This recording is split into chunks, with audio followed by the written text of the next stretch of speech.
आप सभी को पता है कि हम जो है 12th क्लास की एनसीईआरटी कंटेम्प्रेरी वर्ल्ड पॉलिटिक्स के सबसे आखिरी चैप्टर यानी कि ग्लोबलाइजेशन के ऊपर डिस्कस कर रहे हैं। इससे पहले की वीडियोस में हमने जो है कंटेम्प्रेरी वर्ल्ड पॉलिटिक्स के जितने भी चैप्टर रहे हैं, चाहे वो द एंड ऑफ बाईपोलरिटी हो, अल्टरनेटिव सेंटर्स ऑफ पावर हो, इंटरनेशनल ऑर्गेनाइजेशन हो, वन बाय वन हमने उसको डिटेल्ड में डिस्कस किया है।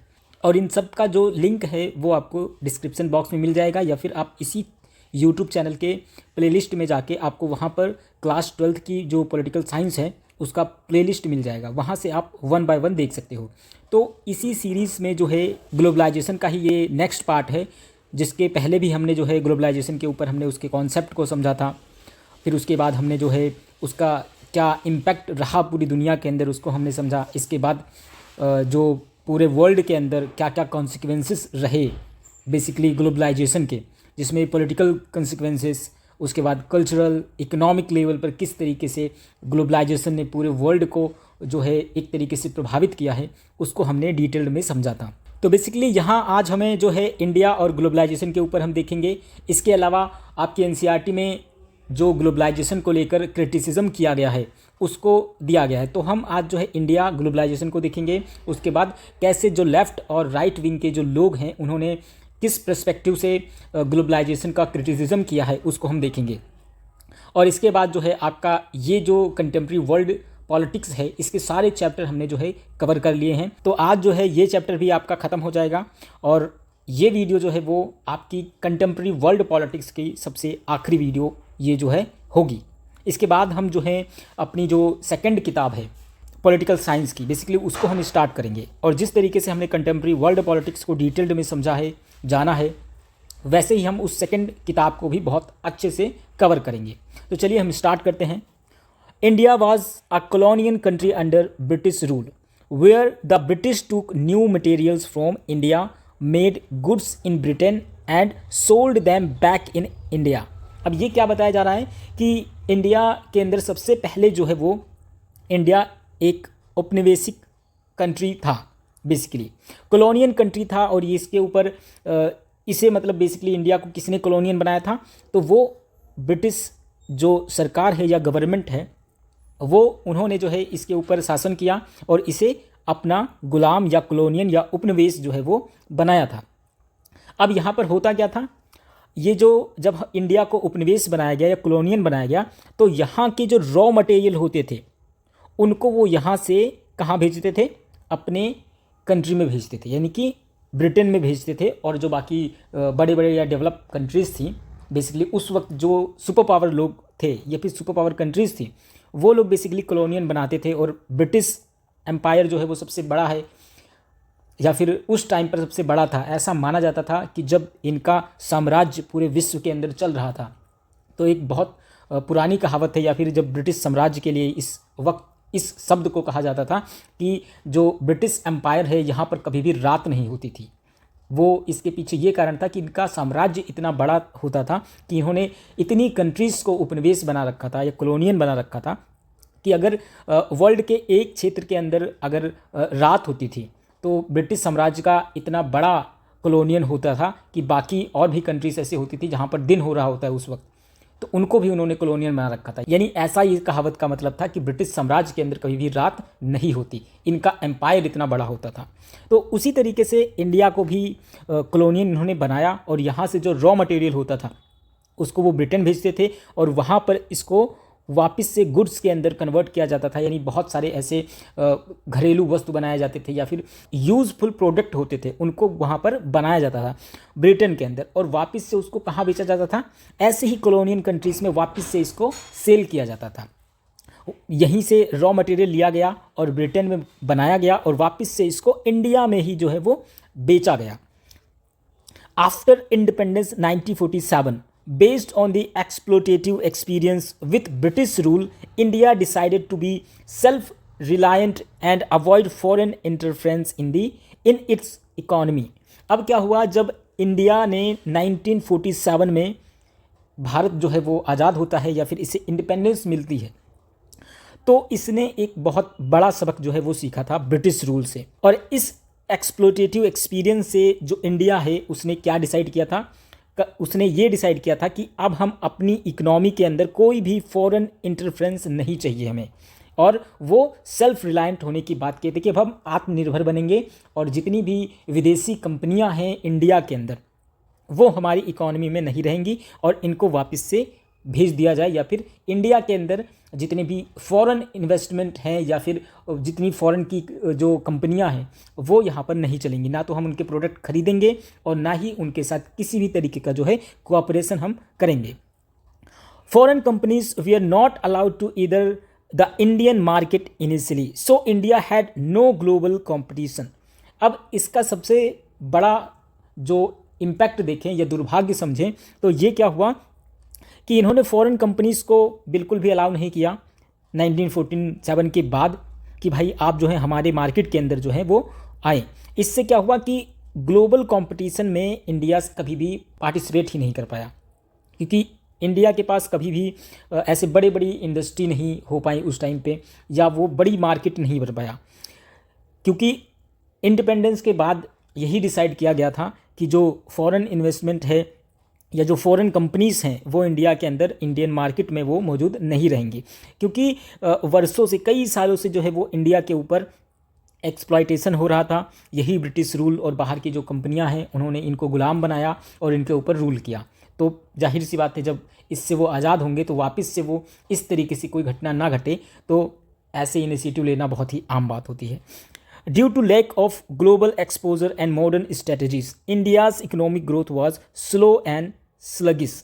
अब इसका सबसे बड़ा दुर्भाग्य या कहें कि सबसे बड़ा जो नेगेटिव इम्पैक्ट है वो क्या हुआ कि इंडिया जो मॉडर्न स्ट्रेटजी है और ग्लोबल एक्सपोजर है उस क्षेत्र में ये सबसे पीछे हो गया, और जब ये पीछे हुआ तो इसका जो इकोनॉमिक ग्रोथ है ये भी कहीं ना कहीं डाउन होगा। जब आप जो है ग्लोबल कंपटीशन के अंदर हो ही नहीं तो आपका जो ग्रोथ है वो जाहिर सी बात है वो कम होगा ही होगा।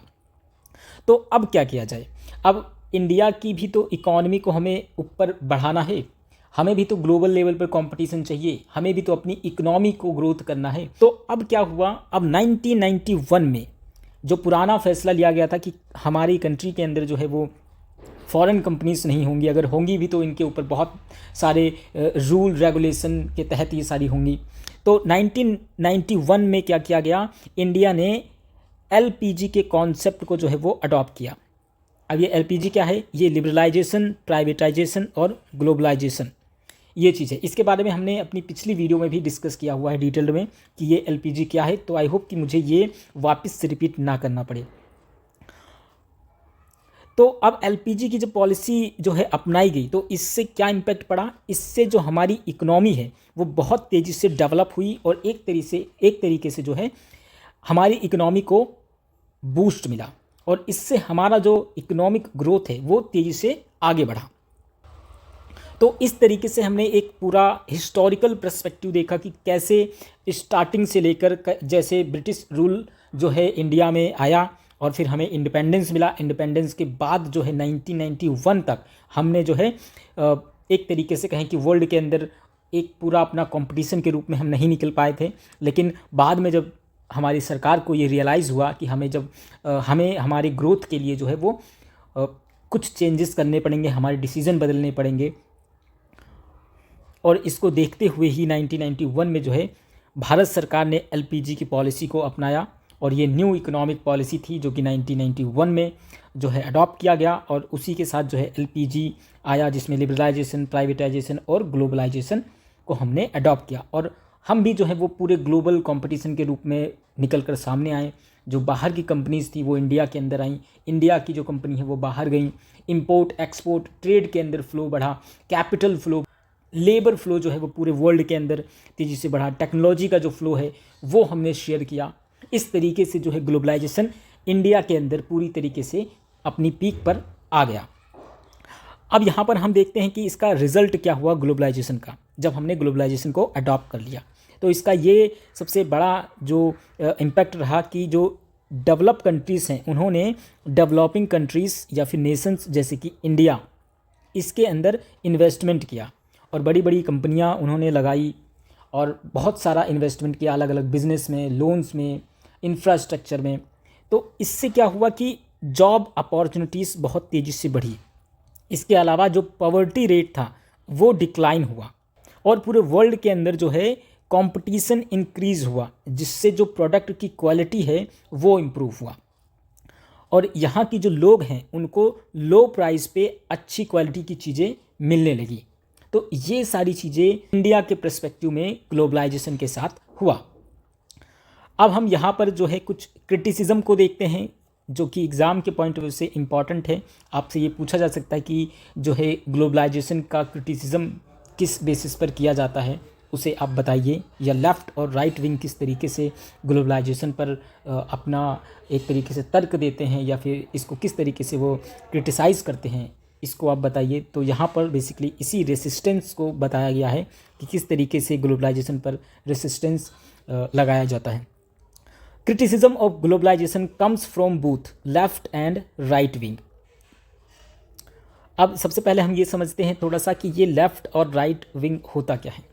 इसको हम बहुत ही एकदम प्रैक्टिकल लैंग्वेज में समझेंगे कि आपने न्यूज़ में देखा होगा कि राइट विंग के लोग, लेफ़्ट विंग के लोग, या राइट और लेफ़्ट का जो डिबेट है ये हमेशा न्यूज़ चैनल में, या फिर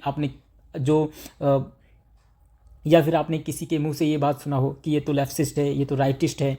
तो एक्चुअल में इसका मतलब क्या होता है उसको हम समझते हैं सबसे पहले। तो राइट अगर जब हम नाम लेते हैं कि ये तो राइटिस्ट है, तो राइटिस्ट कौन होते हैं? राइटिस्ट वो लोग होते हैं जो अपने नेशन की बात करते हैं। अब नेशन की बात तो हर कोई करता है, लेकिन ये जो होते हैं राइटिस्ट लोग, ये नेशनलिज्म की बात करेंगे, नेशन की बात करेंगे। अब उसके लिए उनको जो है किसी भी सीमा तक जाना पड़े, इसको वो मानेंगे ही मानेंगे। इसके अलावा अपने कल्चर को प्रोटेक्ट करेंगे, और जो पुराने रीति रिवाज चले आ रहे थे उनको ये सुरक्षित रखने की बात करते हैं। इसके अलावा ये जो है ये कैपिटलिज्म पर फोकस करते हैं। किस पे? कैपिटलिज्म पर। ये लोग कैपिटलिज्म को ज़्यादा मानते हैं। अब हम इसको जो है प्रैक्टिकल वे में समझते हैं। जैसे हम बीजेपी की बात करते हैं, भारतीय जनता पार्टी, तो आपने ये न्यूज़ में सुना होगा कि ये राइट विंग पार्टी है। अब राइट विंग कैसे पार्टी है ये? क्योंकि आप इसके मैनिफेस्टो को देखेंगे, या फिर जो बीजेपी से जितने भी लोग होंगे तो वो आपको इसी क्षेत्र में नज़र आएंगे कि वो नेशनल इंटरेस्ट की बात करेंगे, धर्म की बात करेंगे, रीति रिवाज, संस्कृति, ईश्वर में सबसे ज़्यादा विश्वास, ये सारी चीज़ें जो है वो एक राइट विंग के जो लोग होते हैं वो इसको प्रेफर करते हैं। अब हम दूसरी तरफ लेफ़्ट विंग को समझते हैं कि जो लेफ़्ट विंग के लोग होते हैं, या लेफ़्ट जिसको लेफ्टिस्ट कहा जाता है, ये कौन होते हैं? जैसे राइट विंग के लोग हैं, जो पार्टीज़ होती हैं वो किसको सपोर्ट करती हैं, यहाँ पे बताया भी गया है। वो कैपिटलिज्म पर जो है वो ज़्यादा सपोर्ट करती है इनको, और वो नेशनल इंटरेस्ट की बात करती है। जबकि लेफ़्ट विंग के जो लोग होते हैं वो पार्टीज़ किसे सपोर्ट करती हैं? वो सोशलिज्म को ज़्यादा सपोर्ट करती हैं, और उनका फोकस किस पे होता है? सोशल जस्टिस पर होता है। अब ये तो हो गई खैर किताबी बातें, लेकिन हम इसको लेफ़्ट विंग को बहुत अच्छे से समझते हैं। आपको यहाँ पर मैं इसलिए इसको बताना सबसे ज़्यादा उचित समझता हूँ क्योंकि आप 12th क्लास में हैं और पॉलिटिकल साइंस पढ़ रहे हैं, और आपके दैनिक जीवन में जो है ये राइट विंग, लेफ़्ट विंग, ये जो है बिल्कुल आपके जीवन से जो है वो जुड़ा हुआ शब्द है। तो अगर कोई भी इन जनरल आपसे ये पूछ ले कि भाई ये लेफ़्ट और राइट विंग क्या है, या कहीं कोई डिबेट चल रही हो जिसके आप जो है एक तरीके से उसको आप सुन रहे हों, तो वहाँ पर तो आप समझ ही नहीं पाएंगे कि वो लेफ़्ट विंग क्या कह रहे हैं, राइट विंग क्या कह रहे हैं, कौन है लेफ़्ट, कौन है राइट। आपको तो ये डायरेक्शन लग रहा होगा कि राइट ये है, लेफ़्ट ये है, लेकिन एक्चुअल में ये एक पॉलिटिकल टर्म है जिसका जिसको कहें कि एक गहरा जो अर्थ है वो इसके अंदर छुपा हुआ है। तो हम लेफ़्ट को समझते हैं कि लेफ़्ट कौन होते हैं।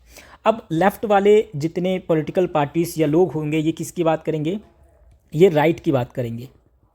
राइट मतलब अधिकार की बात करेंगे। इसके अलावा ये फ्रीडम की बात करेंगे, स्वतंत्रता। इसके अलावा ये किसकी बात करेंगे? इक्वलिटी की बात करेंगे, समानता की बात करेंगे। इसके अलावा ये सोशल जस्टिस की बात करेंगे। सोशल जस्टिस मतलब सामाजिक न्याय। कोई भी व्यक्ति जो है उसको व्यक्ति होने के नाते उसके जितने भी अधिकार हैं वो इनको मिलने चाहिए, उनको पूरी तरीके से आज़ादी मिलनी चाहिए, उसके ऊपर किसी भी प्रकार का कोई दबाव नहीं होना चाहिए, उसको पूरी तरीके से फ्रीडम होनी चाहिए।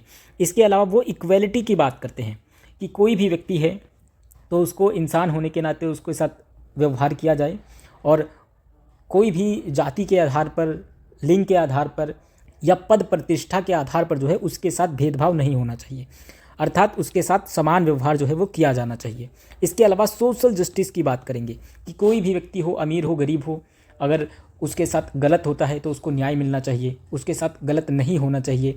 अगर वो एक सभ्य समाज में रह रहा है तो उसको जो है रोज़गार मिलना चाहिए, उसके ऊपर किसी भी प्रकार का कोई शोषण नहीं होना चाहिए, उसके ऊपर अत्याचार नहीं होना चाहिए।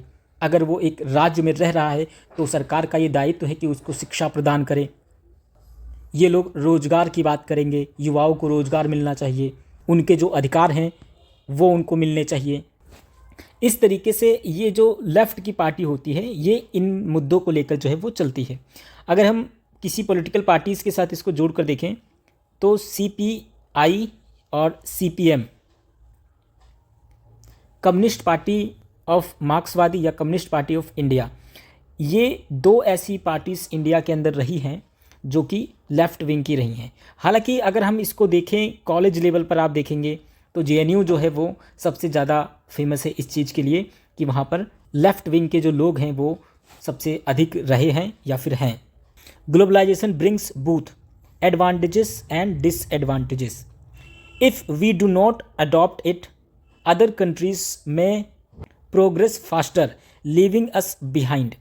अगर हमने जो है ग्लोबलाइजेशन को अडॉप्ट नहीं किया होता तो क्या होता, जो बाकी कंट्रीज़ हैं उनका जो प्रोग्रेस है, उनकी जो इकोनॉमी है वो बहुत आगे निकल जाती है और हम कहीं ना कहीं पीछे छूट जाते। If we adopted it, we must also face its negative consequences such as cultural erosion, exploitation and equality. अब बताया गया कि ये जो क्रिटिसिज्म के पर्सपेक्टिव से देखा जा रहा है सारी चीज़ों को, हमने जो अडॉप्ट कर लिया इसको तो हमने जो है इसके नेगेटिव कंसिक्वेंसेस को भी फेस किया है। हालांकि इसके पॉजिटिव इम्पैक्ट भी रहे हैं लेकिन कुछ ना कुछ इसके नेगेटिव इम्पैक्ट या फिर कंसिक्वेंसेस रहे हैं, उसे भी हमें फेस करना पड़ रहा है, चाहे वो कल्चरल फील्ड में हो, एक्सप्लॉयटेशन के फील्ड में हो या फिर इनइक्वालिटी के फील्ड में हो। In 1999 at the WTO ministerial meeting in Seattle, there were widespread protest against unfair trade practices by economically powerful countries. अब 1999 में क्या हुआ था कि WTO, आप सभी को पता है, वर्ल्ड ट्रेड ऑर्गेनाइजेशन, इसकी एक मीटिंग होती है और उसमें कुछ ऐसे निर्णय लिए जाते हैं जो कि सबसे ज़्यादा किसके फेवर में होते हैं, ये डेवलप कंट्रीज़ के फेवर में होते हैं। और इसके अंदर सारी जो पॉलिसीज़ बनाई जाती हैं वो डेवलप कंट्रीज़ को देखकर बनाई जाती हैं और एक्सप्लॉयटेशन होता है किसका, डेवलपिंग कंट्रीज़ का। जो डेवलपिंग कंट्रीज़ है यानी गरीब जो कंट्रीज़ हैं उनको जो है ये कहीं ना किसी तरीके से एक्सप्लॉइट करता है। और जो बड़ी बड़ी पावरफुल कंट्रीज़ हैं, इकोनॉमिक लेवल पर बहुत अच्छी हैं, यानी कि डेवलप कंट्रीज़ हैं, ये ऑर्गेनाइजेशन जो है इनका कहना है कि ये पूरी सही तरीके से काम नहीं करता है, ये केवल डेवलप कंट्रीज़ को देखकर उसके फ़ायदे में पॉलिसीज़ बनाता है। तो इस चीज़ को देखते हुए, इसके अनफेयर ट्रेड प्रैक्टिसेस को देखते हुए बहुत बड़े पैमाने पर जो है वो प्रोटेस्ट भी हुआ। आप पोस्टर में देख पा रहे होंगे कि किस तरीके से इस कैपिटलिज्म का ये जो दौर रहा उस टाइम पर और ग्लोबलाइजेशन किस तरीके से जो है फैला, और वहाँ पर जो ये डेवलप कंट्रीज़ हैं उन्होंने एक तरीके से कहें कि दूसरे पैमाने पर जो है वो बाकी जो डेवलपिंग कंट्रीज़ हैं उनको एक्सप्लॉइट किया, चाहे वो ट्रेड के माध्यम से या फिर बड़ी बड़ी जो इंटरनेशनल MNCs हैं या फिर जो बड़ी बड़ी इंटरनेशनल ऑर्गेनाइजेशन है उसको बनाकर। जहाँ पहले ये लोग जो हैं, जो डेवलप कंट्रीज़ हैं, ये डायरेक्ट इनको गुलाम बनाती थी, कॉलोनियन बनाती थी, वहीं अब क्या हुआ, अब इन्होंने दूसरे तरीके से जो डेवलपिंग कंट्रीज़ हैं यानी गरीब कंट्रीज़ हैं उनको गुलाम बनाया है, जिसको हम न्यू कॉलोनिज्म कहते हैं, नव उपनिवेशवाद कहते हैं। तो ये नव उपनिवेशवाद जो है, आप जब बड़ी क्लास में जाएंगे वहाँ पर आपको समझ में आएगा कि न्यू कॉलोनिज्म के अंदर यही है कि बड़ी बड़ी जो कंपनियां हैं, बड़े बड़े जो ये इंटरनेशनल ऑर्गेनाइजेशन हैं, इन्होंने जो है जितनी डेवलपिंग कंट्रीज़ हैं इनको एक तरीके से अपने सर्विसेज के माध्यम से, अपने प्रोडक्ट के माध्यम से, अपने नए नए रूल रेगुलेशन के माध्यम से इनको गुलाम बना लिया है। जितनी भी पॉलिसीज़ बनाई जाती हैं इन कंट्रीज़ के द्वारा, तो वो सब क्या है, वो इन्हीं इंटरनेशनल ऑर्गेनाइजेशन को ध्यान में रख के बनाई जाती है। तो इस तरीके से वो कंट्री ना चाहते हुए भी इनका कहना वो लोग मानती हैं और इसे ही जो है वो न्यू कॉलोनिज्म बोला गया, नव उपनिवेशवाद बोला गया। तो बेसिकली यहाँ पर इन्हीं सब प्रोटेस्ट के बारे में बताया गया है। इसके अलावा अब इस चीज़ को ख़त्म करने के लिए या फिर इसके अगेंस्ट में प्रोटेस्ट करने के लिए क्या हुआ, वर्ल्ड सोशल फोरम बनाया गया। और ये ग्लोबल प्लेटफॉर्म है एक तरीके से, और ये क्या करता है, ये पूरी दुनिया में जो ह्यूमन राइट एक्टिविस्ट हैं उनको एक साथ जोड़ता है, लेबर यूनियन जो हैं उनको एक साथ जोड़ता है। इसके अलावा यूथ और वुमेंस ग्रुप जो हैं इन सबको एक प्लेटफॉर्म पर वो लाकर खड़ा करता है, और ये प्लेटफॉर्म जो है वो इनका विरोध करती है। अब all united in opposing new liberal globalisation, यही अभी मैंने आपको बताया कि न्यू लिबरल ग्लोबलाइजेशन जो है वो यही है कि किस तरीके से न्यू कॉलोनिज्म हमें बनाया जा रहा है और किस तरीके से नव उपनिवेशवाद हम बने हैं। और आज भी जो है हम एक तरीके से कहें कि जो बड़ी बड़ी इंटरनेशनल कंपनीज़ हैं और बड़े बड़े एमएनसीज़ हैं और बड़े बड़े जो इंटरनेशनल ऑर्गेनाइजेशन हैं उसके अंडर में रह के हमें कहीं ना कहीं अपने देश की जो पॉलिसीज़ हैं उनको बनानी पड़ती है, और इसी को न्यू लिबरल ग्लोबलाइजेशन या फिर न्यू कॉलोनिज्म का नाम दिया गया है। तो इसी चीज़ का ये लोग जो है वो विरोध करते हैं और ये कहते हैं कि फेयर और इंक्लूसिव डेवलपमेंट जो है वो होना चाहिए। यानी यहाँ पर डेवलप कंट्री को ही नहीं देखा जाना चाहिए, बल्कि जो भी फैसले लिए जाते हैं WTO के द्वारा या जो भी पॉलिसीज़ बनाई जाती हैं उसमें डेवलपिंग कंट्रीज़ और डेवलप कंट्रीज़ दोनों की बराबरी की हिस्सेदारी होनी चाहिए, और ये किसी एक कंट्री या जो कंट्रियों का जो ग्रुप है उसके फेवर में नहीं होना चाहिए। अब यहाँ पर basically India and resistance to globalisation, कि भारत के अंदर किस तरीके से ये रेसिस्टेंस का मामला रहा है उसे हमें समझना है। Resistance to globalisation in India has emerged from multiple section of society. अब ये बताया गया ये जो रेसिस्टेंस है इंडिया के अंदर मल्टीपल सेक्शंस में जो है वो देखा गया है। There have been left wing protest against economic liberalisation. अब ये बताया जा रहा है कि जो लेफ्ट विंग है इन्होंने किस तरीके से प्रोटेस्ट किया है, इन्होंने बेसिकली ग्लोबलाइजेशन के केवल इकोनॉमिक पार्ट या फिर इकोनॉमिक लेवल पर जितनी प्रोग्रेस हुआ है या ग्रोथ हुआ है इसके अगेंस्ट इन्होंने आवाज़ उठाया है। अब ये पॉलिटिकल पार्टीज़ कौन कौन सी हैं, जैसे भी मैंने बताया CPI और CPM, इसमें ट्रेड यूनियन भी शामिल हैं। इसके अलावा civil society groups and movements such as Indian social forum, ये वो तमाम चीज़ें हैं या फिर ये तमाम पार्टीज़ हैं या फिर ग्रुप्स हैं जो कि ग्लोबलाइजेशन का क्रिटिसिज्म करते हैं और इसके अगेंस्ट हमेशा प्रोटेस्ट करते हैं। और ये सारे लोग जो हैं वो इसके इकोनॉमिक सेक्शन को लेकर जो है वो प्रोटेस्ट करते हैं कि इकोनॉमिक लेवल पर इसने जो है हमें कहीं ना कहीं एक्सप्लॉइट किया है और इसमें सुधार करने की ज़रूरत है। वहीं दूसरी ओर अगर हम राइट विंग की बात करें, तो ये किस तरीके से रेसिस्टेंस लगाते हैं या ये किस तरीके से जो है अपना कंसर्न जताते हैं, वो कल्चरल कंसर्न जताते हैं। जैसे भी मैंने ऊपर बताया था कि राइट विंग के जो लोग होते हैं वो नेशनल इंटरेस्ट को सबसे आगे रखते हैं, नेशनलिज्म पर फोकस करते हैं। इसके अलावा जो कल्चरल वैल्यू है उस पर वो ज़्यादा फोकस रखते हैं। धर्म, संस्कृति, उनके जो पुराने रीति रिवाज हैं, मान्यताएं हैं, इसको वो सबसे ज़्यादा मानते हैं और इसके अगेंस्ट अगर कुछ चीज़ें होती हैं तो वो इसका विरोध भी करते हैं। अब ये लोग किस तरीके से जो है इसका विरोध किए हैं ग्लोबलाइजेशन का, उसको हम यहाँ पर समझते हैं। Opposing to foreign television channels, अब ये जो लोग हैं राइट विंग के जो लोग हैं इन्होंने जितने भी विदेशी चैनल्स हैं, टीवी चैनल्स हैं, उसके ऊपर ये लोग इसके अगेंस्ट हैं और इसका जो है वो विरोध हमेशा से करते आए हैं। Protest against the celebration of western festivals like Valentine's day. अब ये जो वैलेंटाइन डे का मामला है ये आपने जो है वो सुना ही सुना होगा कि इंडिया के अंदर बहुत सारे ऐसे ग्रुप हैं, बहुत से ऐसे जो समूह बने हुए हैं जो सीधा डायरेक्ट जो है वो ऐसे फेस्टिवल्स को जो है वो अटैक करते हैं कि ये जो है ये वेस्टर्न फेस्टिवल्स है और इन फेस्टिवल से जो है इंडियन कल्चर जो है या संस्कृति जो है और सभ्यता जो है इसको नुकसान हो रहा है। और इसके विरोध में जो है वो हर साल इस तरीके की घटनाएं जो है वो आपको टेलीविज़न पे या न्यूज़ पे या इंटरनेट पे देखने को मिलती है, जहाँ पर पर्टिकुलर एक समूह जो है वो वैलेंटाइन मना रहे लोगों को जो है वो एक तरीके से पकड़ता है और उनसे माफ़ी मंगवाते हैं और बहुत तमाम सारी चीज़ें करते हैं। ये मुझे बताने की ज़रूरत नहीं, आप सब लोग जो है इसके बारे में अवेयर हैं। तो बेसिकली यहाँ पर जो है वो ग्लोबलाइजेशन के इस ये जो नया कल्चर अडॉप्ट किया गया इसको एक तरीके से ख़त्म करने या फिर इसके प्रोटेस्ट में जो है ये राइट विंग के लोग निकल कर सामने आते हैं। तो ये कल्चरल कंसर्न है बेसिकली, तो वो यहाँ पर बताया गया है। इसके अलावा ये दूसरा जो क्रिटिसिज्म करते हैं, ये criticism of westernisation of youth particularly in the dress preferences. अब जो दूसरा क्रिटिसिज्म है वो ये है कि जो हमारा यूथ है वो किस तरीके से वेस्टर्नाइजेशन की तरफ बढ़ रहा है, वो अपने जो उसका जो ड्रेसिंग सेंस है या उसका जो प्रेफरेंसेस है वो नई जीन्स पहनना चाहता है, या फिर आज के टाइम पर जो स्कूल और कॉलेज की लड़कियां या लड़के हैं वो किस तरीके से मॉडर्न तरीके से तौर तरीका और लाइफस्टाइल को अपनाए हैं।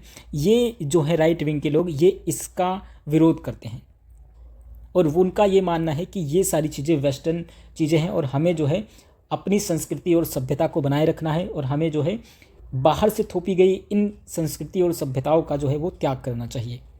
Both sides economic left and cultural right, ये बताया जा रहा है कि दोनों तरफ लेफ्ट लोग जो है वो इकोनॉमिक लेवल पर ग्लोबलाइजेशन का क्रिटिसिज्म करते हैं, वहीं राइट विंग के जो लोग हैं वो कल्चरल लेवल पर जो है ग्लोबलाइजेशन का जो है वो समस्याएं जताते हैं और इसका जो है वो विरोध करते हैं। तो आई होप कि आप लोगों को ये जो ग्लोबलाइजेशन का चैप्टर था ये बहुत डिटेल्ड में समझ में आया होगा। तो इस तरीके से हमने जो है अपनी ये जो कंटेम्प्रेरी वर्ल्ड पॉलिटिक्स, ये आपकी जो किताब थी, इसको हमने बहुत अच्छी तरीके से एंड किया और हमने वन बाय वन हर चीज़ को हमने कवर किया है और एग्ज़ाम के पॉइंट ऑफ व्यू से जितने इंपॉर्टेंट चीज़ें थी वो मैंने आपको बताया। और सबसे बड़ी बात ये कि मैंने ये पूरी सीरीज़ जो मैंने बनाई ये एक स्टोरी की तरह मैंने बताया। अगर आप इस पूरी प्लेलिस्ट को डिटेल्ड में टाइम निकाल कर देख लेते हैं वन बाय वन और डे 1 से लेकर आज तक आप डिटेल्ड में सारी वीडियो को देखते हैं वन बाय वन बिना गैप किए, यानी कि आप 1 हफ्ता 2 हफ्ता या पूरा 1 महीना लेकर भी अगर इस चीज़ को देख लेते हैं और जो चीज़ें मैंने बीच बीच में बताई है आपको पॉलिटिकल साइंस से जुड़ी हुई, एनसीईआरटी के बियॉन्ड मैंने बहुत सारी चीज़ें आपको समझाई है। ये सारी चीज़ें मैंने अपने एक्सपीरियंस के बेस पर मैंने आपको बताया है और ये सारी चीज़ें आगे जब आप बड़ी क्लास में जाएंगे, बीए करेंगे, मास्टर्स करेंगे या फिर आगे असिस्टेंट प्रोफेसर की जब तैयारी करेंगे तो वहाँ पर ये छोटी छोटी चीज़ें जो है वो काम आएंगी। तो हमने जो है कंटेम्प्रेरी वर्ल्ड पॉलिटिक्स को एंड कर दिया है और अब जो है हम अपनी दूसरी किताब की तरफ बढ़ेंगे और उसको भी हम बहुत डिटेल्ड में समझेंगे।